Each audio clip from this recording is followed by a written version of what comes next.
आप सभी का नवदृष्टि आईएएस क्लासेस में स्वागत है।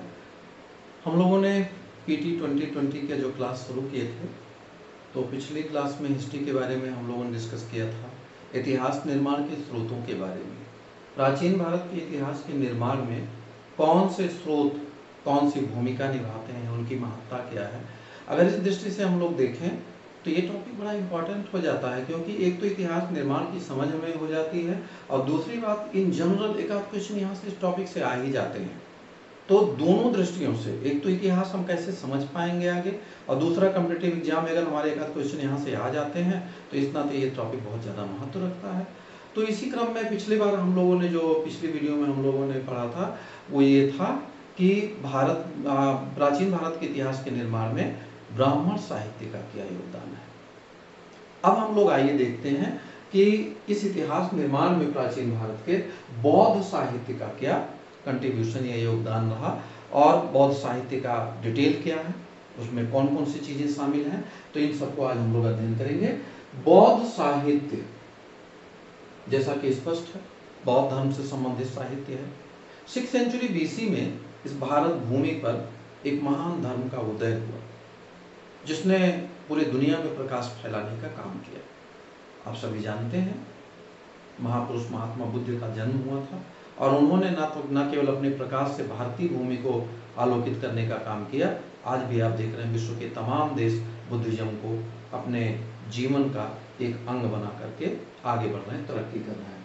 तो एक बौद्ध धर्म न केवल धार्मिक दृष्टि से बड़ा उदात्त धर्म था, बड़े विशाल हृदय वालों का धर्म था, बल्कि अगर आप देखें साहित्यिक रचना की दृष्टि से बड़ी मात्रा में, प्रभुत मात्रा में साहित्य रचना कर रही है।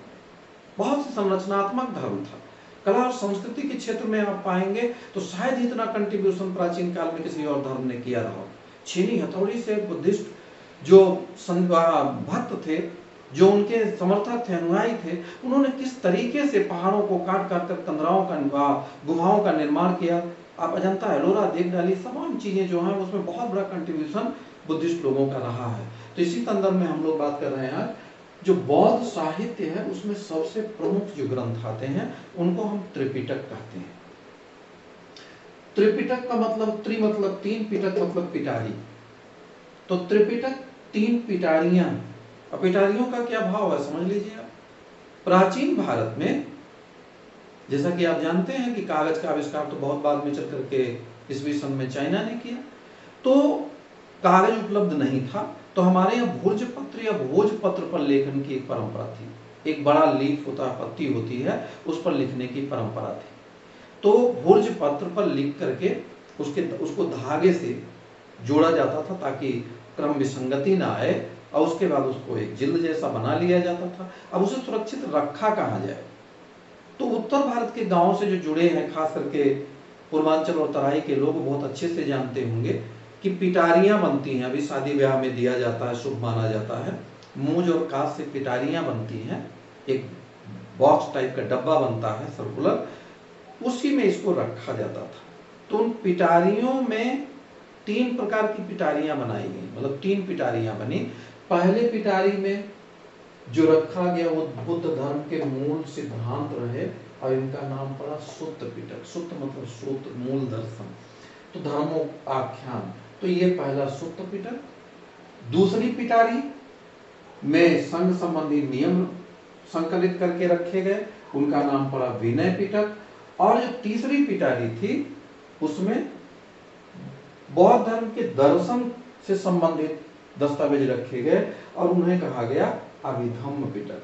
तो ये 3 पिटकों की रचना हुई। तो त्रिपिटक का मतलब है 3 पिटारियां। पिटारियां अपना एक भौतिक रूप हो गई, लेकिन उन पिटारियों में जो साहित्य रखे गए उनको हम लोग इन रूपों में देखते हैं। तो आइए हम पहले पिटक की बात करें। हाँ, एक चीज और स्पष्ट करना चाहूंगा कि 6th सेंचुरी बीसी में भारत में पहली बार ब्राह्मी लिपि का आविष्कार हुआ था। यहीं पर ब्राह्मी लिपि आई थी, जो भारत की लिपियों की माता भी कहलाती है, और भारत में यहीं से लेखन कला का प्रचलन हुआ था।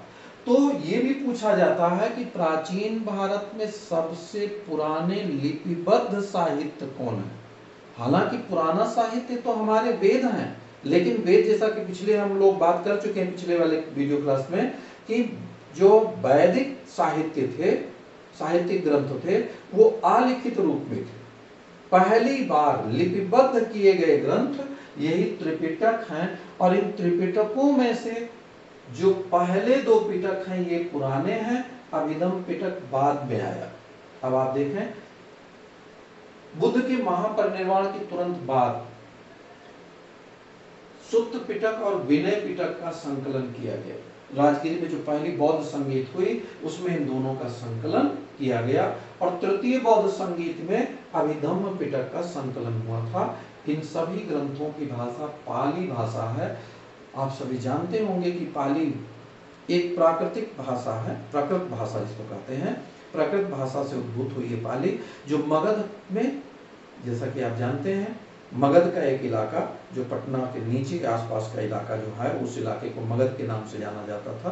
बाद में मगध का विस्तार पूरे भारत पर हो गया था, लेकिन मूल हिस्सा वही है। जो गया और आसपास, गया, जहानाबाद, ये सब के आसपास के जो हिस्से हैं वो मगध का क्षेत्र कहलाता है, और वहीं पर ये भाषा बोली जाती थी।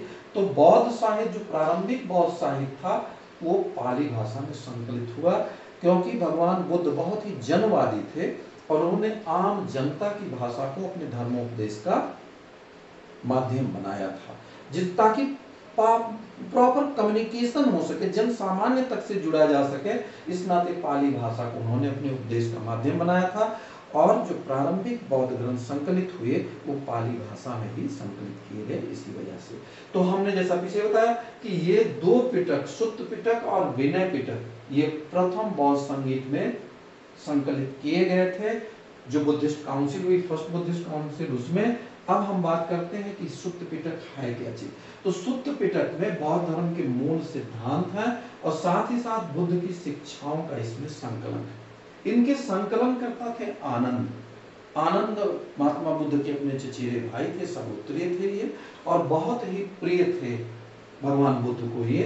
तो इन्होंने ही संकलित किया था बौद्ध धर्म के जो मूल सिद्धांत और बुद्ध की शिक्षाएं, इनका संकलन सुत्त पिटक में किया गया। सुत्त पिटक को इंसाइक्लोपीडिया बुद्धिज्म भी कहा जाता है, यानी मूल तत्व देखना अगर बुद्धिज्म का, तो उसे हम कहाँ खोजेंगे? सुत्त पिटक में ही खोजेंगे। अब आते हैं, सुत्त पिटक कई पुस्तकों में विभाजित, यानी एक के अंदर कई खंड हैं इसमें पुस्तक के रूप में, जिसमें है पहला दीघ निकाय, जहां बड़े बड़े कथानक धर्मोपदेश हैं, वहां उस खंड को दीघ निकाय कहा जाता है।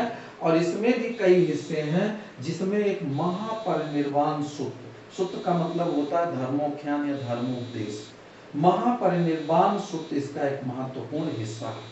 महापरिनिर्वाण या ये शब्द जो है वो महापरिनिर्वाण से ही जुड़ा है, यानी पाली भाषा का महापरिनिर्वाण संस्कृत में महापरिनिर्वाण होगा। महापरिनिर्वाण, जैसा कि आप आगे पढ़ेंगे जब बुद्धिज्म के बारे में हम लोग बात करेंगे, कि महापरिनिर्वाण और निर्वाण में क्या अंतर, मैं ब्रेक कर दूं इससे पहले। निर्वाण का भावार्थ होता है जन्म मरण के साइकिल से या चक्र से मुक्ति प्राप्त कर लेना। ये बुद्धिज्म का परम उद्देश्य होता है, यानी चरम लक्ष्य जो है किसी बुद्धिस्ट का, वो है निर्वाण प्राप्त करना। निर्वाण का मतलब होना है आवागमन के चक्र से मुक्ति, जो cycle of birth and death है, उससे लिबर्टी मिल जाती है, जिसको निर्वाण मिलता है। बुद्धिज्म का सिद्धांत ये कहता है कि कोई व्यक्ति अपने जीवन में ही निर्वाण प्राप्त कर सकता है यदि उसे परम ज्ञान प्राप्त हो जाए। और जैसा कि आप जानते हैं, भगवान बुद्ध को बोधि गया में वो ज्ञान प्राप्त हुआ था, जिसको हम संबोधि भी कहते हैं। इस नाते बुद्ध भी कहलाए थे, और वहीं निर्वाण की प्राप्ति हो गई थी, यानी अब आगे उनका जन्म और मरण नहीं होना था। लेकिन ये शरीर धारण कर चुके थे वो, तो इस शरीर का अंत होना था, और ये अंत होता है कुशीनारा या कुशीनगर में। तो उस परिघटना को, उस इंसिडेंट को बुद्धिस्ट साहित्य में महापरिनिर्वाण या महापरिनिब्बाण के नाम से जाना जाता है। तो महापरिनिब्बाण सूत्र जो है वो महात्मा बुद्ध के जीवन के अंतिम कुछ समय का चित्रण करता है, यानी बुद्ध के महापरिनिर्वाण, यानी जो उन्होंने शरीर त्यागा था उसके कुछ समय पहले और कुछ समय बाद की घटनाओं का वर्णन महापरिनिब्बाण सूत्र में मिलता है। दूसरा मध्यम निकाय है। मध्यम निकाय में अपेक्षाकृत छोटे मध्यम आकार के सूक्त हैं, तो मध्यम निकाय ये कहलाया। तीसरा है संयुक्त निकाय, गद्य पद्य दोनों में लिखा गया, हालांकि ये भी गद्य पद्य में लिखा हुआ है, संयुक्त निकाय। अब अगला जो महत्वपूर्ण ग्रंथ है वो है अंगुत्तर निकाय। ये सारे सूत्र पिटक के हिस्से हैं अंगुत्तर निकाय। अंगुत्तर निकाय इतिहास निर्माण की दृष्टि से बड़ा महत्व रखता है। अंगुत्तर निकाय में जो बुद्ध के काल में 16 महाजनपद, 16 महाजनपद का मतलब था बड़े टेरिटोरियल किंगडम। भगवान बुद्ध के समय में भारत का जो मुख्य हिस्सा था, यानी नर्मदा के ऊपर का हिस्सा मूलतः कहेंगे, वो 16 महाजनपदों में यानी टेरिटोरियल किंगडम में बटा हुआ था, विभक्त था, जिनमें जो हेड ऑफ स्टेट होते थे वो वंशानुगत राजा होते थे, यानी राजतंत्रात्मक व्यवस्था थी महाजनपदों में। इसके अलावा एक और प्रशासनिक व्यवस्था थी, जो जिसको हम गणराज्य कहते हैं, जिसको रिपब्लिक कहते हैं। रिपब्लिक एक ऐसा सिस्टम होता है जिसमें head of state elected by the people होता है, फ्रॉम अमंग द पीपल। तो यहाँ पर जो गणराज्य थे उनकी संख्या 6 थी, इसके लिस्ट के अनुसार उत्तर निकाय में इनकी सूची दी गई है। इस नाते इसका इतिहास निर्माण में बड़ा महत्व है। तो 6 गणराज्यों का उल्लेख किया गया था। तो अंगुत्तर निकाय में ये 2 चीजें महत्वपूर्ण मिलती हैं, यानी 16 महाजनपदों का उल्लेख और 6 गणराज्यों का उल्लेख। इस नाते विशिष्ट महत्व रखता है प्राचीन भारत के इतिहास के निर्माण में। खास करके महात्मा बुद्ध के समय में क्या राजनीतिक दशा थी भारत में, कौन से राज्य कहाँ थे, उनकी शासन प्रणाली पर मोटे तौर पर इसमें संक्षेप में कुछ प्रकाश भी है, तो इस नाते इसकी विशिष्ट महत्ता है।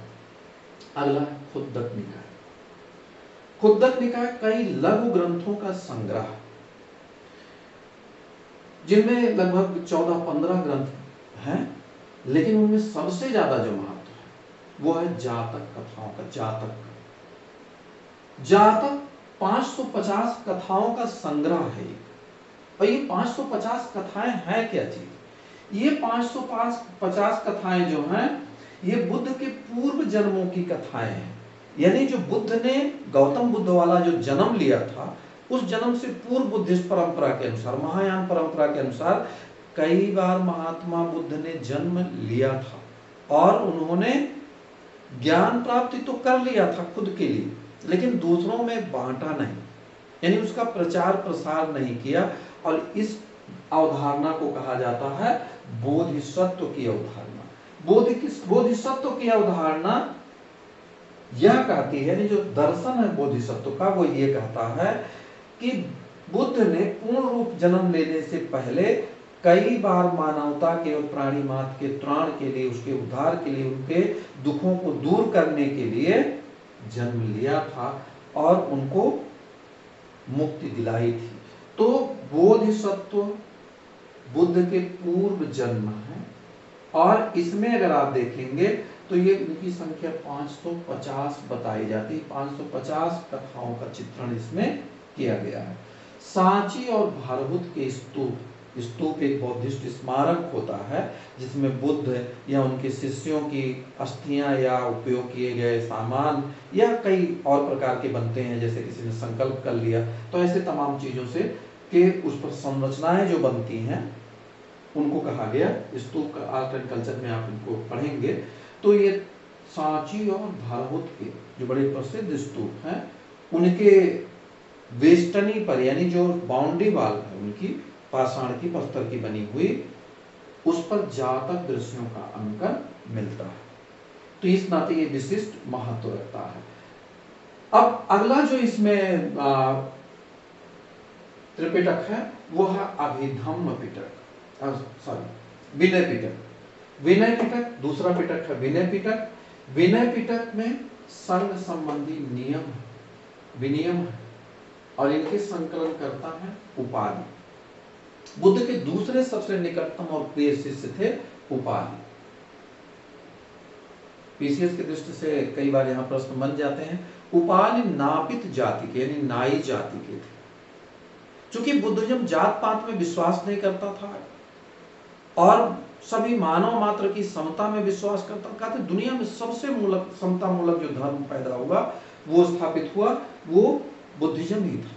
तो बुद्धिज्म में जो सबसे महत्वपूर्ण उसकी जो विशेषता थी, जो बहुत बड़ा आकर्षण था, वो ये था कि मानव मात्र की समता में बुद्ध विश्वास करते थे। बहुत विशाल हृदय व्यक्ति थे, खुद एक राज परिवार में जन्मे राजकुमार थे, और उन्होंने किसी प्रकार की जो भेदभाव थी जो उस समय के समाज में मिलता था, उसके विरुद्ध इन्होंने काम किया, समतामूलक समाज की स्थापना का काम किया, और उपालि को अपने निकटतम शिष्यों में से एक बनाया।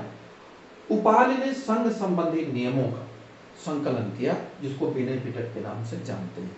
यहाँ एक बात स्पष्ट करने की जरूरत है, बौद्ध धर्म को संस्थागत रूप प्रदान करने के लिए एक उसका संगठित रूप बनाया गया, जिसको कहते हैं संघ। संघ का मतलब हुआ एक संगठित व्यवस्था, ऑर्गेनाइजेशन। तो पूरे बुद्धिस्ट जो मॉन्क थे, भिक्षु थे, उनको एक व्यवस्था में लाया गया ताकि अनुशासन संबंधी नियमों को संचालित किया जा सके, धर्म का प्रचार प्रसार किया जा सके, धर्मोपदेश को जन जन तक पहुंचाया जा सके, और सुप्रबंधित तरीके से सारी व्यवस्था को संचालित किया जाए, धार्मिक कृत्यों को मिशनरीज के रूप में।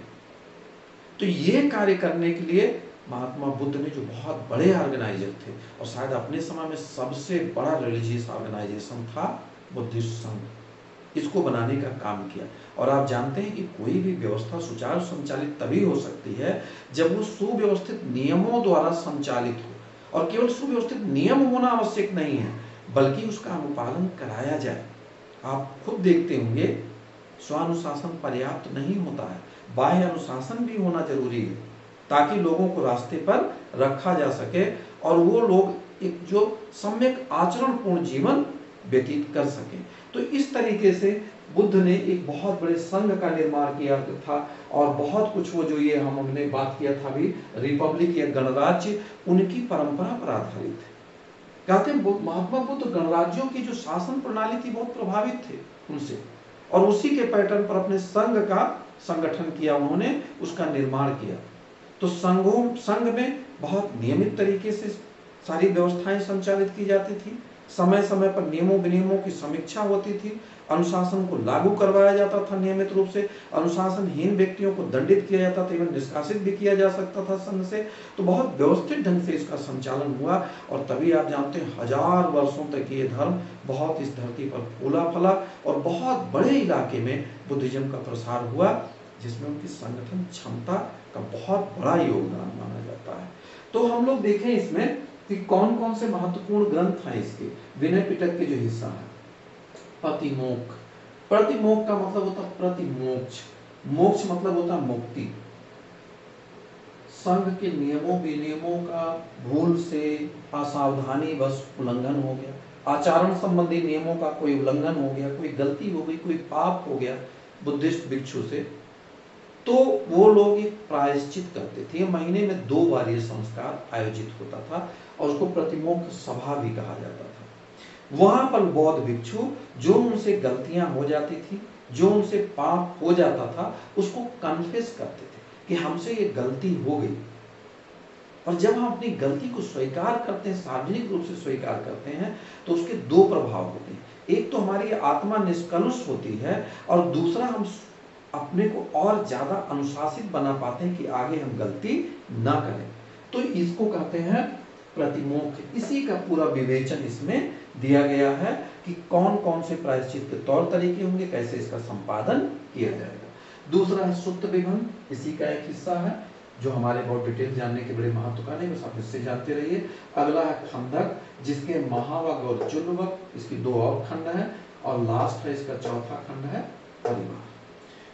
परिवार इसका अंतिम हिस्सा है विनय पिटक का, जिसमें जनसाधारण के संबंधित जो नियम विनियम आचार विचार की चीजें हैं उसमें दिया गया है परिवार में। अब हम आते हैं अगले उस पर, जो त्रिपिटक का लास्ट है, तीसरा पिटक है। जैसा कि हमने बताया कि सुत्त पिटक और विनय पिटक ये दोनों प्रथम बौद्ध संगीत में संकलित किए गए, महात्मा बुद्ध के परिनिर्वाण के, तथागत के महापरिनिर्वाण के तुरंत पश्चात राजगीर में जो प्रथम बौद्ध संगीत हुई उसमें इन दोनों का संकलन हुआ। लेकिन ये तीसरा जो अभिधम्म पिटक है, इसका संकलन जो अशोक के समय में तीसरी बौद्ध संगीत हुई थी उसमें इसका संकलन किया गया। इसके संकलन करता अभिधम्म पिटक के मोंगली पुत्र तिष्ठ थे, और इसमें देखा जाए तो बुद्धिस्ट फिलॉसफी या बुद्धिस्ट दर्शन है। दर्शन मतलब किसी चीज के मर्म को समझना, उसके मूल को समझना। तो ये मूल या मर्म को बताता है, यानी यहाँ पर अगर आप देखेंगे तो ज्यादा फिलोसफिकल टोन हो जाता है। हर चीज के पीछे दर्शन क्या था उसको स्थापित करने की कोशिश की गई है। इसमें अभिधम पिटक के कई खंड थे, धम्म संगणि, विभंग, धातु कथा, पुग्गल परिणति और कथा वस्तु, यमक और पत्थाना। इसमें कथा वस्तु का बड़ा विशेष महत्व है। सबसे इंपॉर्टेंट इसमें कथा वस्तु, ध्यान करिएगा। कथा वस्तु जो है, जो थेरवादा संप्रदाय है, थेरवाद कहते हैं, उसका बहुत महत्वपूर्ण ग्रंथ है। और इस ग्रंथ की रचना जो है वो मोगलीपुत्तिस्त ने किया। तो यहाँ स्पष्टीकरण जरूरी है कि अभिधम पिटक का संकलन किया गया था, यानी इसकी तमाम फिलॉसफी में बहुत सारे और बुद्धिस्ट दार्शनिकों का योगदान रहा, सबका कंपाइलेशन किया गया अभिधम्म पिटक के नाम से। इसमें भगवान बुद्ध के भी तमाम उपदेशों से दर्शन पर प्रकाश डाला गया है। लेकिन जो कथा वस्तु है ये किसके दिमाग की उपज है? मोगलपुत्तिस्त की। और यही थेरवादा संप्रदाय जो कि बहुत ज्यादा पॉपुलर है, अगर आप देखें म्यांमार और श्रीलंका में, मार्क करिएगा, म्यांमार और श्रीलंका में थेरवादा संप्रदाय का बहुत प्रचलन है और कथावत उनका मूल ग्रंथ माना जाता है। तो इस तरीके से हम लोगों ने देखा कि पाली भाषा के कौन महत्वपूर्ण ग्रंथ है। तो सबसे महत्व के ग्रंथ है त्रिपिटक। इसमें भी एक बार और रिमाइंड करूं आपको कि 2 पिटक सबसे पुराने हैं और यही जो त्रिपिटक है हमारे देश में, प्राचीन भारत में पहली बार लिपिबद्ध टेक्स्ट के रूप में जो बुक आते हैं वो ये त्रिपिटक ही है, क्योंकि वेदों का संकलन इनके पश्चात होता है। तो सबसे पहले लिखी गई पुस्तक पूछा जाए कौन है तो त्रिपिटक है। ये चीज ध्यान रखना है। भाषा पाली है, लिपि ब्राह्मी है, ध्यान देंगे आप इस पर। अन्य पाली ग्रंथ हैं कुछ महत्वपूर्ण, जिनमें अगर हम लोग देखें तो एक महत्वपूर्ण पाली ग्रंथ है मिलिंद पंथ। मिलिंद मिनांडर नाम के एक शासक हुए थे जिन्होंने ईसा के 1 शताब्दी पूर्व यानी 1st सेंचुरी बीसी में अफगानिस्तान और जो अब पाकिस्तान का इलाका है, गांधार और ऊपर का इलाका, वहां पर इन्होंने शासन किया था। मिनांडर जो यूनानी शासक थे, इनको हम लोग मिलिंद के नाम से, यानी बुद्धिस्ट साहित्य में इनको मिलिंद के नाम से जाना जाता है। मिलिंद या मिनांडर जो थे वो बौद्ध धर्म से बड़े प्रभावित थे। उनके दरबार में एक प्रसिद्ध बौद्ध भिक्षु गए थे नागसेन। तो नागसेन से इन्होंने जो बौद्ध धर्म के बारे में इनकी क्वेरीज थी, इनके मन में जो प्रश्न थे, उन प्रश्नों को इन्होंने मिनांडर ने यानी मिलिंद ने रखा किसके सामने? बौद्ध भिक्षु नागसेन के सामने प्रस्तुत किया अपने प्रश्न, अपने जो इनकी जिज्ञासा थी उसको रखा और उन्होंने उनके उत्तर दिए, उनको सेटिस्फाई किया। तो ये प्रश्नोत्तर रूप में लिखा गया है, यानी प्रश्न है मिलिंद के, उत्तर है नागसेन का, इसी नाते इसका नाम पड़ा मिलिंद पन्नो या मिलिंद के प्रश्न, यानी क्वेश्चंस ऑफ मिनांडर। अगले ग्रंथ हैं पाली साहित्य, पाली भाषा में लिखे गए दीपवंश और महावंश। ये मूलतः 2 ग्रंथ जो हैं उस सिंघल द्वीप का इतिहास है। सिंघल द्वीप कहा जाता है श्रीलंका को। आप जानते हैं बुद्धिज्म बहुत पहले श्रीलंका में स्थापित हो गया था, आज भी वहाँ का जो है वो मूल धर्म है बुद्धिज्म, सिंघल द्वीप या श्रीलंका का। इनमें से महावंश का जो रचना किया था वो महानाम नामक बौद्ध भिक्षु ने किया था 5वीं शताब्दी ईस्वी में। ध्यान दीजिएगा, बीसी नहीं है, एडी है, 5वीं शताब्दी ईस्वी में। और इसमें सिंघल द्वीप के इतिहास के साथ साथ, उसके वर्णन के साथ साथ हमारे जो बहुत प्रतापी राजा थे चंद्रगुप्त मौर्य, मौर्य वंश के संस्थापक शासक, उनके बारे में बड़ी महत्वपूर्ण सूचनाएं मिलती हैं। तो मौर्य वंश का जो प्रारंभिक इतिहास है उसके लेखन में दीपवंश और महावंश का बड़ा योगदान मिलता है। अगला जो अब देखा जाए तो धीरे धीरे संस्कृत भाषा का प्रभाव भारत में बढ़ने लगा, खास करके मौर्य वंश के पतन के साथ। आप जानते हैं पुष्यमित्र शुंग का शासन स्थापित हुआ और उसी के साथ साथ हम देखेंगे संस्कृत साहित्य फिर एक बार अपनी महत्ता स्थापित करने लगी, महत्व स्थापित करने लगी। हालांकि संस्कृत भी जन सामान्य की भाषा नहीं बनी थी, लेकिन इलीट की लैंग्वेज के रूप में अपनी पहचान बनाने लगी थी। तो जो विद्वान लोग थे, कैसे अपने देश में आप देखते होंगे अंग्रेजी को ज्यादा लोग इलीट लैंग्वेज के रूप में देखते हैं, वैसे उस समय जो था वो संस्कृत को ज्यादा इलीट लैंग्वेज के रूप में। अभी आप हिंदी बोले, दूसरा कोई अंग्रेजी बोले, तो जो देखने वाले उनको लगेगा जो अंग्रेजी बोल रहा है वो ज्यादा सुपीरियर है, मतलब ये भ्रांति ही है। लेकिन उस समय भी ये भ्रांति यहाँ पर आ गई थी और स्नातक बुद्धिज्म को आगे दिक्कत भी होगी, आप देखेंगे। तो अब देखिए, अब जन सामान्य की भाषा में महात्मा बुद्ध ने प्रवचन देना शुरू किया था, अपने धर्मोख्यान देना शुरू किया था, और यहाँ आप देख रहे हैं उससे हटने लगे। ये जन सामान्य की भाषा संस्कृत नहीं थी, कभी नहीं रही पूरे प्राचीन भारत के इतिहास में। हालांकि जो पहला ग्रंथ लिखा गया संस्कृत भाषा में, मार्क करिएगा, महावस्तु 2nd सेंचुरी BC, यानी ईसा पूर्व 2वीं शताब्दी में। इसमें मूलतः बुद्ध का जीवन चरित्र, लेकिन ये 2री शताब्दी ईसा पूर्व के समय बुद्धिज्म 2 शाखाओं, मतलब 2 पंथों में विभाजित होने लगा। एक विचारधारा जो रूढ़िवादी विचारधारा थी, वो लोग कहते थे कि बुद्ध एक महापुरुष है, ईश्वर नहीं है, अवतार नहीं है। जबकि दूसरा एक जो है, एक और समूह उसमें विकसित होने लगा जिन्होंने बुद्ध को भगवान मानना शुरू कर दिया। पहला जो समूह रहा, बाद में जो हीनयान बनेगा, हीनयान मतलब नैरोपाथ के लोग, यानी जो संकीर्ण मार्गी हैं। संकीर्ण मार्ग का मतलब है जो बड़े रिजिड हैं, जो मूल दर्शन है उस पर ज्यादा बल देते हैं, इवन बुद्ध की मूर्तियां भी बनाना नहीं पसंद करते। और बुद्ध ने जो बल दिया था, अरहत पद प्राप्त करो। अरहत मतलब होता है निर्वाण की योग्यता प्राप्त करना। तो जो हीनयान दर्शन है वो अरहत पद प्राप्त करने की बात करता है, यानी स्वयं में वो क्षमता विकसित करना पड़ेगा, तब आप निर्वाण के हकदार होंगे, तभी आपको निर्वाण मिल सकता है। यानी स्वयं के प्रयासों से ही निर्वाण मिल सकता है, ये हीनयान बताता है। आगे मैं डिटेल बात करूंगा इस पर। ये मूर्ति पूजा और तमाम संस्कारों में विश्वास नहीं करता। जबकि महायानी लिबरल, इनको कहते हैं ब्रॉड पाथ, यानी ये महायान, जिसको जैसे शब्द से ही अर्थ निकल रहा, यानी ये उदारवादी थे। और उन्होंने ना केवल बुद्ध को भगवान मान लिया, बल्कि उनकी मूर्ति पूजा करना शुरू किया।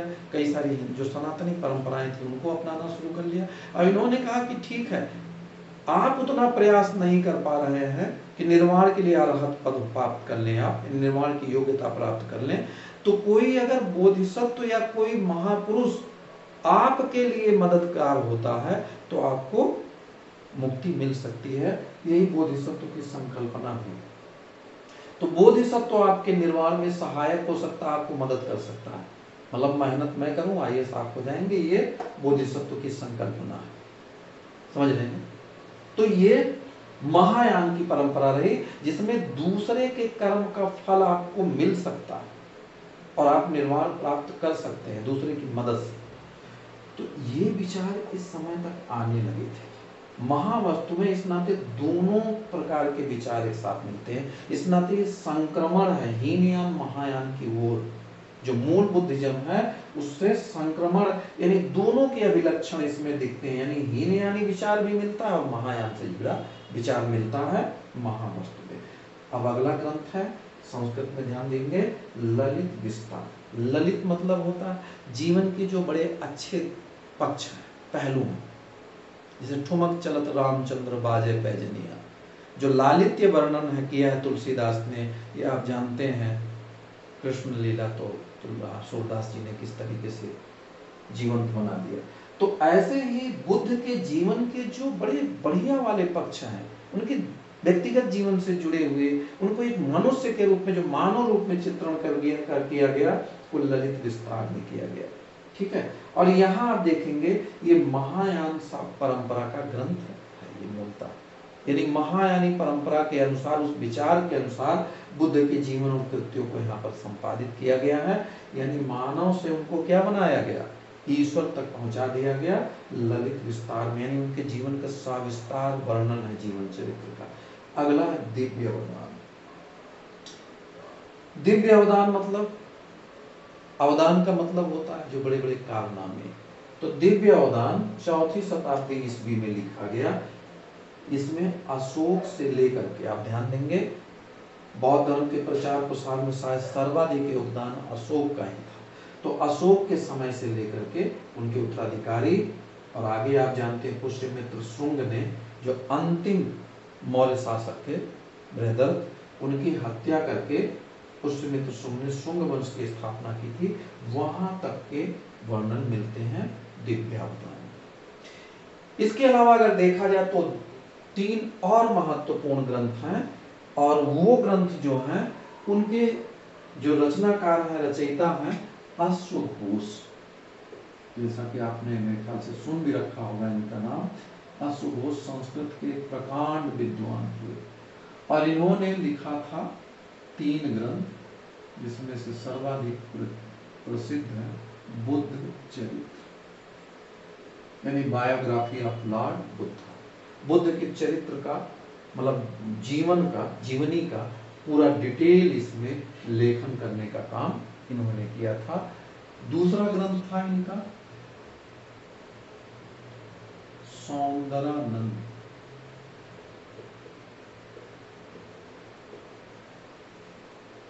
आप आनंद के बारे में पढ़ चुके हैं, ठीक है।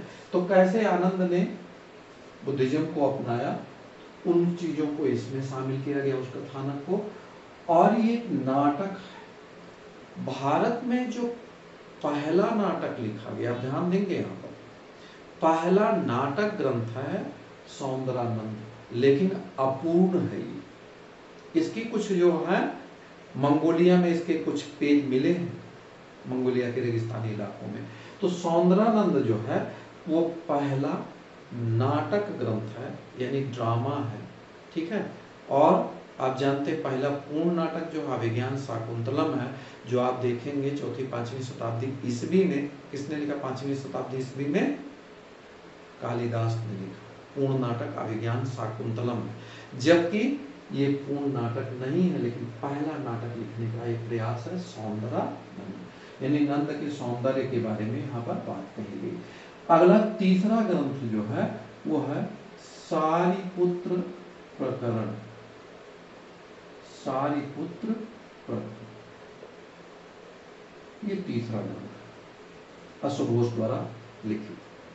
सारिपुत्र एक बहुत बड़े भिक्षु हुए थे, और बुद्धिस्ट परंपरा में इनका बहुत ज्यादा ख्याति है। ये राजगीर के पास के किसी गांव के थे, और इनके बारे में यहाँ पर विस्तृत विवरण जो है, सारिपुत्र कैसे बौद्ध भिक्षु बनते हैं, ये ब्राह्मण थे मेनली, और कैसे बुद्ध के प्रभाव में आए, बहुत ही कर्मकांडी ब्राह्मण थे, और वहां से आते हैं, बुद्ध से मिलते हैं, पहले अपने वर्चस्व की बात करते हैं, ब्राह्मण धर्म की श्रेष्ठता स्थापित करने की कोशिश करते हैं, अंततः बुद्ध के जो व्यक्तित्व है, उनके जो धर्मोपदेश थे उनसे प्रभावित होते हैं और बुद्धिस्ट बन जाते हैं। तो इस तरीके से हम लोग देखें, ये हमने एक ब्रीफिंग दी आपको बौद्ध साहित्य का, और इस बौद्ध साहित्य से अक्सर क्वेश्चन बनते रहते हैं। एक बार आप इसको रटने की कोशिश मत करिए, इसको विजुलाइज करने की कोशिश करेंगे तो आपको ज़्यादा आसानी होगी। कोई ज़रूरी नहीं कि हर एक का पूरा आप रट डालें, रटने के बजाय आप इनको जब देखते हैं बार बार एक सिस्टमेटिकली, तो आपके माइंड में सारी चीज़ें अपने आप फीड हो जाती हैं। बाकी इनका जो डिटेल है, कुछ और माइनर चीज़ें हैं, कुछ और इनपुट की ज़रूरत है, जो मैं यहाँ बहुत ज़रूरी नहीं समझ रहा हूँ एक्सप्लेन करना, तो आपको टेलीग्राम में मिल जाएंगे डिटेल में। बाकी आप अपना भी कर्तव्य निभाते रहिए, साथ साथ वीडियो को लाइक करिए, शेयर करिए, चैनल को सब्सक्राइब करिए, ताकि और बेहतर तरीके से हम आप एक साथ आगे बढ़ सकें। तो आज इतना ही, नेक्स्ट वीडियो में हम लेंगे जैन साहित्य के बारे में। धन्यवाद।